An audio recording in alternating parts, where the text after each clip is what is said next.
एक हाथ में तलवार और दूसरे हाथ में अपना ही कटा हुआ सिर। ये है माँ छिन्नमस्ता, जिन्होंने एक झटके में अपनी ही गर्दन काट ली और अपने ही कटे हुए सिर से अपना ही खून पीने लगी। लेकिन इस भयानक रूप के पीछे दो गहरे रहस्य छिपे हैं। झारखंड के रजरप्पा में, जहाँ दामोदर और भैरवी नदी का संगम होता है, ये दुनिया के सबसे जागृत शक्तिपीठों में से एक है। पौराणिक कथाओं के अनुसार जब माता सती ने हवन कुंड में अपने प्राण त्यागे थे, तब भगवान विष्णु ने अपने सुदर्शन चक्र से उनके शरीर के 51 टुकड़े किए थे। माना जाता है कि माता सती का मस्तक यानी सिर इसी पावन धरती पर कटकर गिरा था। इसीलिए इस जगह का नाम परा छिन्नमस्ता यानी जहाँ मस्तक गिरा हो। लेकिन मंदिर में आप देवी का जो यह उग्र रूप देखते हैं, यह कहानी माता पार्वती की है। कहा जाता है कि एक बार माँ भवानी अपनी 2 सखियों के साथ मंदाकिनी नदी में स्नान कर रही थी। तभी उनकी सखियों को इतनी जोर की भूख लगी कि उनका शरीर काला पड़ने लगा। वो तड़पने लगी और माँ से भोजन मांगने लगी। उस समय वहाँ भोजन का कोई उपाय नहीं था।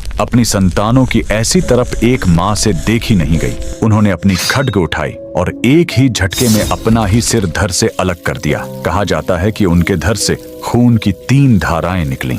2 धाराएं उनकी सखियों के मुंह में गईं और तीसरी धारा स्वयं देवी के कटे हुए मुख में जाने लगी। इस तरह उस माँ ने अपना खून पिलाकर अपनी भूखी संतानों की जान बचाई। अब जरा उनके चरणों की ओर देखिए। वो एक खिले हुए कमल के ऊपर खड़ी है और उनके पैरों के नीचे स्वयं कामदेव और उनकी पत्नी रति लेटे हुए हैं। यह दर्शाता है कि माँ छिन्नमस्ता ने काम, वासना और मृत्यु तीनों को अपने पैरों तले दबा रखा है, यानी वो देवी जो इस संसार के मोह और इच्छाओं से परे है। कमेंट में लिखें जय माता रानी।